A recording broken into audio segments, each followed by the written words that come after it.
Bonjour et bienvenue dans le premier épisode de Jouréa un jour après l'autre que j'ai intitulé « Comment j'ai su que quelque chose n'allait pas ?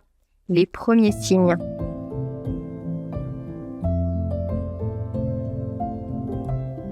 Aujourd'hui, je vais tout vous expliquer vraiment du tout début de cette aventure jusqu'à peu près la diversification et les 4 mois de notre fils. Tout d'abord, revenons un petit peu sur l'accouchement qui s'est en lui-même très bien déroulé. Un accouchement dans la douceur, avec un bébé né à terme. Donc, disons qu'on avait eu le temps de se préparer un petit peu mentalement aussi, puisque c'était un déclenchement, etc. Pour un premier, je dois dire que ça nous a quand même pas mal aidé, dans le sens où, comme ça, on y a été un petit peu plus serein, toujours dans l'inconnu, mais au moins, on avait pu anticiper quelques petites choses. Donc là-dessus, ça nous a pas mal aidé. Donc, un accouchement de rêve, rien à dire. Les débuts aussi, j'ai voulu tenter l'aventure de l'allaitement. Au départ, sans grande conviction, je me suis dit, bon allez, on tente l'aventure. Ça s'est très bien mis en place. Là, dès les premières heures, finalement, la montée de lait est arrivée un petit peu plus tard, mais en tout cas, voilà, pas de douleur particulière au départ, donc vraiment, tout allait très très bien. Et puis, donc, les premiers jours à l'hôpital ont commencé. Les nuits, vous connaissez, l'hôpital, c'est toujours un petit peu compliqué, c'est agité, on est seul, même s'il y a le personnel médical, c'est pas forcément toujours évident. Je m'en suis bien sortie, le petit aussi. Et après, on était prêts pour le retour à la maison, qui, lui, a été un petit peu plus rude. Ça y est, on a démarré vraiment cette aventure pleinement tous les 3. Donc, il faut savoir que mon compagnon avait réussi, vous savez, à obtenir son mois de congé vraiment plein. Donc, on était vraiment décidés à être dans notre petite bulle, à découvrir ensemble notre bébé, cette nouvelle vie en tant que parent, parce que c'est vrai qu'il y a plein de nouveautés déjà lorsque l'on devient parent. Donc, on était vraiment dans notre petit cocon. Et très vite, on s'est rendu compte que notre petit loulou était quand même un petit peu gêné, se tortillait pas mal, et surtout, ne voulait jamais être posé. C'est-à-dire que dès qu'il était posé, qu'il était... alors, à l'horizontale, mais même juste posé un petit peu à la verticale. Il n'était pas content, il pleurait, se tortillait, était vraiment gêné. Il se calmait vraiment que dans nos bras, en mouvement, toujours. Bon, premier enfant, au départ, on se dit « Oh, c'est quand même curieux ». On commence à prendre un petit peu des avis à droite, à gauche. On nous dit « Oh, bon, c'est les débuts, vous verrez bien, etc. » Donc, écoutez, au départ, on a fonctionné comme ça, on a continué. Mais par contre, les nuits, c'est vrai que c'était très compliqué parce que, moi... J'allaite, ok, pas de souci, mais derrière, je n'arrive pas à le poser. C'est-à-dire qu'il me faisait des réveils, franchement, très raisonnables, minuit, 4h, 7h, mais dès que je le posais, il se réveillait tout de suite. J'avais beau essayer plusieurs techniques, etc. Voilà, on était sur un bébé, voilà. Et donc après, par instinct de survie aussi, on s'est dit, tant pis, il dort bien sur nous, donc on a sécurisé au maximum. C'est-à-dire qu'on faisait partie de ces parents qui avaient acheté un cododo, mais le cododo servait plus de table de nuit finalement que de vrai cododo. Et voilà, on a décidé un peu de sécuriser la zone et de se dire tant pis, on va faire attention. Au bout d'un moment, la survie, reprend le dessus et on se dit on va faire ce qu'on appelle le co-sleeping, même si c'est très déconseillé par tous les médecins, etc. Malheureusement, au bout d'un moment, on n'avait plus le choix. Sinon, on passait d'un enfant qui avait 3 réveils par nuit à un enfant qui ne dormait pas de la nuit. Donc, 1-2 nuits, ça passe. Et puis, quand ça dure plusieurs semaines, ça devient très compliqué. Donc, on a commencé à faire ça, finalement, à sécuriser la zone et se dire, au moins, le petit dort, moi aussi. La journée, il restait que sur moi, sur mon mari aussi. On était sur quelque chose déjà un peu compliqué, où vraiment, le fait de ne pas arriver à le poser était un petit peu pesant quand même. En plus, il y a toujours un petit peu cette pression déjà de l'entourage, quand on nous demande comment ça va. Et que nous, on dit, on comprend pas trop, il semble gêné, c'est un peu bizarre. Il y a toujours cette pression quand même un petit peu. Pour m'aider justement à me remémorer tout ça, j'ai remonté des conversations que j'avais fait avec l'une de mes meilleures amies qui m'a aidé vraiment à me remémorer tous ces souvenirs, vraiment à me replonger dans ce qu'on ressentait. Et c'est vrai qu'on pensait à des coliques. Donc, on nous a conseillé la calmosine, le Biogaia, plein de petites choses comme ça qu'on a essayé de mettre en place.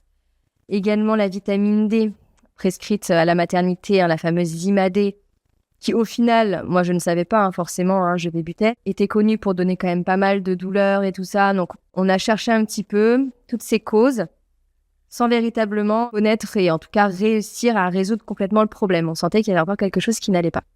Ensuite, lors d'un rendez-vous pédiatre, dans les premières semaines, à peu près à 2-3 semaines pour notre fils, On lui en parle forcément.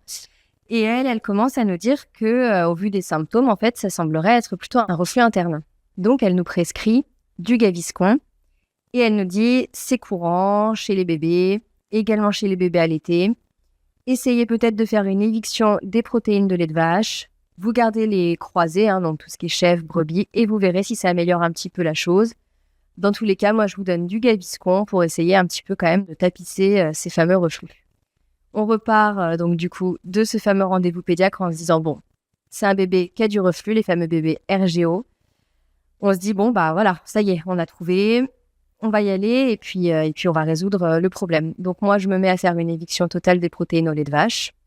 Au départ, on voit une petite amélioration, mais très vite finalement, en tout cas, on sentait qu'il y avait toujours des gènes. Donc on jonglait toujours, Calmosine, Biogaia, Gaviscon, on ne savait pas trop. Donc c'était quand même compliqué. Ensuite, au bout d'un mois, mon compagnon a repris le travail, donc je me suis retrouvée forcément toute seule à devoir reprendre de nouvelles habitudes, parce que les habitudes à 3, forcément, ne sont plus les mêmes que les habitudes après, toute seule avec son petit bébé. Donc là, compliqué, parce qu'un enfant qui veut pas être posé, ça veut dire qu'on l'a toujours. Je maîtrisais pas encore vraiment le portage avec l'écharpe, le porte-bébé, il était encore trop petit, donc c'est vrai que c'était compliqué. Donc je passais vraiment mes journées dans le canapé à attendre patiemment que mon mari rentre. Donc c'était vraiment pas évident les premières semaines comme ça, surtout quand je me suis retrouvée vraiment toute seule. Et puis surtout avec le sentiment de se dire mince, on a un petit loulou qui souffre et on n'arrive vraiment pas à comprendre ce qui ne va pas. Donc j'ai commencé un petit peu à aller sur internet, à me renseigner un petit peu. J'ai vu qu'il y avait également par rapport à l'allaitement des histoires de REF, vous savez le fameux jet fort qui peut venir de la poitrine. Donc j'ai fait la démarche de prendre un rendez-vous avec une conseillère en lactation qui m'a confirmé que j'avais bien un REF, comme on dit. Donc on a essayé de trouver des techniques pour atténuer ça, parce que ça pouvait faire aller le jet trop fort et que du coup générer un reflux chez mon fils. On a tenté des techniques, etc. On n'a pas vu, pareil, de nette amélioration. Ensuite, toujours en baladant dans des forums, on a commencé à s'interroger sur les histoires de freins de lèvres, freins de langue. Donc, on l'a fait consulter une ostéopathe spécialisée dedans sur Paris. Elle m'a confirmé qu'il y avait vraiment un problème frein de langue, frein de lèvres. Elle m'a orientée vers un docteur et elle m'a dit s'il y a besoin de faire quelque chose, de couper, il le fera, vous inquiétez pas, il est spécialiste. Allez-y, les yeux fermés. Donc, on y a été. Et il s'avère qu'il nous a dit « Ah oui, mon Dieu, frein de lèvres très restrictif, frein de langue aussi, c'est sûr, ça pose problème pour la succion. C'est ça qui doit lui engendrer aussi ses coliques, ses gaz, ces choses comme ça. » Donc nous, ok, on s'est dit « Allez, super, on y va, on fait confiance aux professionnels et on y va. » On lui coupe, frein de lèvres, frein de langue. Autant vous dire que c'était pas une partie de plaisir, surtout que j'étais toute seule à ce moment-là. Donc c'était pas évident, mais on se dit « C'est pour un mieux derrière. » Ensuite, on a dû faire la rééducation, les exercices, c'était un enfer. Parce que forcément, sur un petit loulou de quelques mois, c'est vraiment pas évident. Mais bon, on s'est dit, voilà, c'est pour le mieux après. Et puis, le temps commence à passer. Et on se dit, mince, rien n'y fait finalement. Les freins, les évictions, j'ai même arrêté les croisés, tout ce qui est chèvre, brebis, etc. En se disant, allez, on pousse la chose jusqu'au bout. On avait beau changer la vitamine D. Il n'y avait rien vraiment qui l'apaisait pleinement. Et il y a eu même une petite anecdote où en fait on était invités chez mes beaux-parents pour manger un midi et on avait pris une fameuse pizza 4 fromages, base tomate. Ça a son importance, vous comprendrez plus tard pourquoi. Ça avait été une catastrophe. Donc je me suis dit quand même que ce que je consommais avait son importance et avait ses conséquences sur mon fils, mais sans savoir réellement, c'était vraiment compliqué. Et je vous parle de cette petite anecdote de pizza avant l'éviction des protéines au lait de vache. Mais en fin de compte, il y avait finalement pas que ça. Mais on le savait pas du tout au départ. On continue notre aventure, on demande conseil beaucoup autour de nous. Et puis là, le reflux commence à s'intensifier. C'est-à-dire que là, mon fils commence à avoir des reflux vraiment externes. Et là, toutes les tétées que je lui donne, il ne les garde plus du tout. Donc là, panique à bord. Il avait peut-être un mois et demi. On commence vraiment à avoir peur et on se dit là, il est temps de faire quelque chose. J'appelle le pédiatre. Ça avait duré comme ça quand même un bon 48 heures. Allez, écoutez, voilà, ça va plus du tout. Il garde plus du tout mon lait. C'était des pleurs et des pleurs et des pleurs. Ça n'allait plus du tout. Je lui dis, moi, j'ai entendu parler de l'Inexium. Mes amis qui ont été concernés, qui avaient un bébé RGO, ont eu ça. Elles m'ont dit que c'était vraiment magique le jour et la nuit. Je veux l'Inexium. J'ai dit clairement ça à mon pédiatre. Voilà, je lui ai dit, je veux l'Inexium. Elle m'a dit très bien, on tente, on voit, on donne une dose assez moyenne au départ et on voit ce que ça donne. Comme tout ce qu'on a fait en fait au départ, on trouve une amélioration et puis en fait très vite après, on revient à quelque chose. Voilà. Donc bon, on continue comme ça, les semaines passent. Et notre fils arrive du coup à peu près à l'âge de 4 mois, où là on nous dit, écoutez, voilà, moi ce que je vous conseille, c'est d'essayer la diversification. Ça aura forcément un bon impact sur le reflux, c'est logique. Il va prendre du solide, ça va l'aider.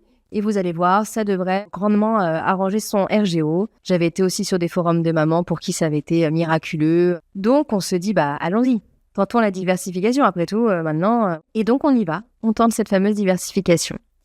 Notre fils avait un vaccin le matin même, donc on avait eu vraiment le feu vert de la pédiatre, nous avait dit allez-y, dès ce midi, tentez, petite purée de carottes. Donc notre fils fait son vaccin, ça se passe relativement bien. On lui donne du Doliprane de façon systématique, en général, c'est ce qu'ils préconisent les pédiatres, donc on lui donne son Doliprane et on se dit allez, ce midi, on tente la diversification alimentaire. Et là, il prend ses 2 petites cuillères de purée de carottes et dans l'heure qui a suivi, ça a été des hurlements. Mais vous savez, les hurlements qui proviennent vraiment du cœur et on se dit, mon Dieu. Alors là, tout de suite, on se dit, qu'est-ce qui se passe? Est-ce que c'est le vaccin? Tout bonnement, moi, je pense au vaccin, direct. Je me dis, c'est forcément le vaccin, mon Dieu, pauvre loulou. Et là, forcément, on fait tout, on essaie de le calmer. Il était sous Doliprane, donc on se dit, on peut pas non plus redonner quoi que ce soit. On attend. Ça finit par passer, on passe une nuit horrible. On passe de 3 réveils par nuit en moyenne à des réveils toutes les 30 minutes. En pleurs, mais vraiment hurlement. On se dit zut, encore une fois, ce vaccin, on verra bien. Le lendemain, on redonne parce qu'on nous conseille de donner 2 fois le même légume pour voir s'il n'y a pas de réaction, etc. On redonne cette fameuse purée de carottes. Et là, c'est reparti. On repart sur vraiment un enfer. Le surlendemain, on se dit, on va changer, on va tester la courgette. Et on fait ça comme ça sur plusieurs jours. Et on se rend compte que c'est l'apocalypse complet. Donc, on appelle notre pédiatre. Elle nous dit, écoutez, stoppez tout. Voyez s'il y a un retour à la normale. Vous me rappelez. On stoppe tout. Et au bout de 2 jours, ça rentre dans l'ordre. On repart sur quelque chose de quand même assez compliqué, mais rien à voir avec les hurlements qu'il avait au moment de la prise de ses purées, tout simplement. On repasse à 3 réveils par nuit, etc., qui étaient relativement acceptables, on va dire. Donc, on se dit, il était peut-être pas prêt pour cette diversification alimentaire. C'était tout simplement un souci au niveau de sa maturité, des intestins, je ne sais pas. Tant pis, on retentera plus tard. En tout cas, c'est ce que la pédiatre nous a conseillé de retenter plus tard. Il s'avère qu'on a attendu quelques semaines et on a retenté, je dirais, peut-être 2 semaines après. Et là, clairement, ça a été le même constat. Et ça a été vraiment dramatique. Encore une fois, une vraie catastrophe. On comprend pas. On se dit, mais c'est pas possible, on va jamais y arriver. On reconsulte la pédiatre qui nous oriente vers un gastro-entérologue sur Paris qui, du coup, nous reçoit assez rapidement, je dirais dans les 2 semaines qui ont suivi, et nous propose un test au glucose qui consiste à voir si notre fils n'aurait pas une pullulation bactérienne au niveau des intestins et de voir s'il y aurait un problème plus profond finalement. Donc on fait ce fameux test qui a été vraiment affreux. C'est-à-dire qu'on fait ingérer à la seringue du glucose à votre bébé et puis après, toutes les 15 minutes, une femme lui met un masque qui est 3 fois trop grand, qui lui prend quasiment tout le visage, où en fait le petit doit expirer l'air dedans, sauf que du coup, dès qu'il expire, il y a une espèce de manivelle qui du coup l'empêche de respirer correctement ensuite. Enfin, on a clairement l'impression que le bébé s'étouffe. Il faut faire ça 6 fois pendant 1h30. Bon. Donc, on était face à notre fils qui était épuisé, qui ne comprenait pas ce qui se passait, nous complètement impuissants à côté, car ils ne vont pas le calmer. Et c'était toutes les 15 minutes qu'il fallait refaire ça 6 fois. Et là, on s'est dit, mon Dieu. Donc là, ça a été vraiment très compliqué à vivre. Mais les résultats, du coup, ont été sans appel. Notre fils avait une pullulation bactérienne. Donc, on se dit, au moins, on n'a pas fait ça pour rien. Et on repart avec un médicament, le Flagyl, qui est un antibiotique très puissant, réputé pour retirer toutes les bactéries, mais du coup, toutes les bactéries, y compris les bonnes, et refaire un reset là-dessus. On se dit, pas de souci, on a trouvé. Le pauvre était gêné de toute façon depuis la naissance. C'est ça, on y va quoi. Donc, on lui donne ce médicament. Et là, au départ, super. On voit le jour et la nuit, tout se passe très très bien. Et très vite, on se rend compte qu'en fait, il nous fait des terreurs nocturnes. des vraies crises de panique en pleine nuit, où là, il était inconsolable, incontrôlable, on ne comprenait pas du tout ce qui se passait. Et quand on a regardé au niveau des effets indésirables et également sur les forums de mamans qui m'ont énormément aidé, on s'est rendu compte que c'était vraiment très lourd comme antibiotique. Donc, on avait déjà fait au moins une semaine de traitement. On l'a arrêté, c'était 10 jours, on l'a arrêté au bout d'une semaine. Et ça allait. On n'a pas repris tout de suite la diversification puisque pour le moment, ça allait. Et on a attendu encore un petit peu. Et on a retenté une énième fois la diversification alimentaire. Cette fois, on devait être arrivé à peu près à l'aube de ces 5-6 mois, je dirais. Et même constat, on repart. C'est pareil. On passe d'un bébé plutôt serein malgré son RGO à un bébé incontrôlable qui hurle nuit, jour, en particulier la nuit, avec des réveils toutes les 30 minutes, 15 minutes parfois. C'était vraiment un enfer. Et là, on s'est dit, mon Dieu, c'est plus possible. On ne comprend pas et on ne sait plus quoi faire. Donc voilà comment tout a commencé, voilà quels ont été nos premiers signes. Et dans le prochain épisode, l'épisode numéro 2, je vous raconterai du coup la suite de cet épisode qui concerne aussi le diagnostic en lui-même qui a été posé. Si vous aussi, vous avez vécu la même chose ou si vos signes ont été un petit peu différents, n'hésitez pas à me mettre en commentaire un petit peu comment cela s'est passé pour vous. Et je vous dis à très vite pour un deuxième épisode.